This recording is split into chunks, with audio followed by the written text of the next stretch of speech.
శోధన వచ్చింది. కానీ కన్యక మరియమ్మ అని దేవుడు మెన్షన్ చేశాడు కాబట్టి ఆమె ధన్యురాలుగా పిలువబడుతుంది. అయితే ఆమెలో కూడా శోధన ఉంది.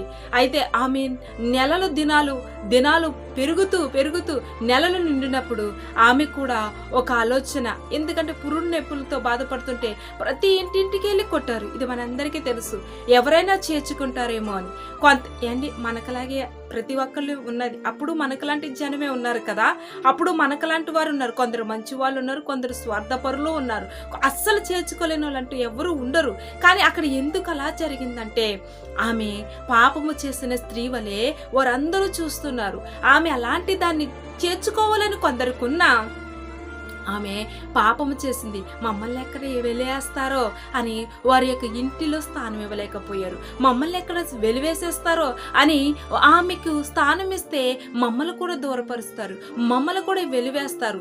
ఆ యొక్క పనికిరాని వారికి, అంటే అలాంటి విచారికి ఇల్లు ఇచ్చా కదని మమ్మల్ని దూరపరుస్తారు, మాతో మాట్లాడరు అనుకుంటూ వీరు భయపడ్డారు. తల్లి, నీవు కూడా ఇప్పుడు దేవుని నమ్ముకుంటే మమ్మల్ని వెలివేస్తారు, దేవుని నమ్ముకుంటే మాకు అవమానము, దేవుని నమ్ముకోవాలని ఉంది. వాళ్ళందరికీ చెబితే మా స్థితి ఎలాగుంటుందో, మా పరిస్థితి ఎలాగుంటుందో, వారు ఏమనుకుంటారో, వారు మమ్మల్ని చేరనివ్వరు, మమ్మల్ని అర్థం చేసుకోరు, మాతో ఉండరు, మాలో ఉండరు, మమ్మల్ని హేళనగా చూస్తారు అని ఆలోచిస్తున్నా కదా నా తల్లి. ఇక్కడ దేవుడు నీతో మాట్లాడుతున్నాడు. ఏంటో తెలుసా? ఆ రోజు వారి ఇల్లు తెరవలేదు. ఈ రోజు నీ హృదయాన్ని తెరవవా నా తల్లి? ఈ రోజు మనుషుల కోసం చూస్తావా?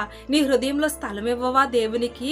ఈ రోజు నీవు నమ్ముకోవాలని నిజదేవుడని తెలిసినా సరే నీవు తెలియనట్టు దానిగా ఉంటున్నావా? నిన్ను వెలివేస్తారని, హేళన చేస్తారని, సిగ్గుపరుస్తారని, ఆ దేవుని నమ్ముకుంటే చిన్నతనంగా చూస్తారని. నా తల్లి, నా చెల్లి, ఈ లోకంలో చిన్నతనంగా చూడొచ్చు.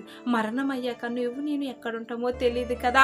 శాశ్వతమైన రాజ్యం ఒకటి ఉంది నా తల్లి. ఈ ప్రాణం ఎక్కడికి పోతుంది ఎప్పుడైనా ఆలోచించవా? ఈ ప్రాణం ఎక్కడికి వెళ్ళి నెమ్మది లేకుండా ఉంటుందో తెలుసా నా తల్లి? ఎక్కడైతే కొంతకాలమే నా తల్లి, యుగాలు ఒకటంటూ ఉంది నా తల్లి. జ్ఞాపకం చేసుకో. ఈ రోజైనా దేవునికి అవకాశమే. ఎవరి కోసమో చూడక నా తల్లి. ఎవరో కించపరిచినా నీకు ఏమీ పెట్టరు, ఎవరో నిన్ను హేళన చేసిన వారు నీకు సహాయం వచ్చారు నా తల్లి. నా తల్లి, నీ కొరకు సహాయం చేసే ఒక్కడున్నాడు. ఆయన వైపుకు తేరి చూద్దామా? చిన్న ప్రార్థన చేసుకుందామా? నా ప్రభువా, ఎలాగైతే మరియ గారు చేర్చుకోలేదు, ఆమెను చేర్చుకోలేదు నాన్న. ఆమెకు స్థలం ఇస్తే వీళ్ళకి ఎక్కడ వెలివేయబడతారో, జనులలో అవమానపడతారో, ఆమెను చేర్చుకున్నందుకు వీళ్ళేమంటారో అని భయముతో కొందరు ఇవ్వలేని స్థితిలో ఉన్నారు ఈరోజు. అలాంటి భయాలు మా హృదయంలో పెట్టుకుని పాపాలకు చోటిస్తున్నామే తప్ప దేవునికి చోటు ఇవ్వటం లేదు. దయచేసి మమ్మల్ని క్షమించమని, అయ్యా మేము స్థలం ఇచ్చినట్లుగా మా హృదయాలు నీకు ఇవ్వడానికి సిగ్గుపడక 10 మందిలో దేవుడే మాకు దేవుడని తల ఎత్తుకుని చెప్పేవారుగా మేము ఉండటానికి నీ కృప దయచేయమని యేసునామమున ప్రార్థిస్తున్నాను తండ్రి. ఆమేన్.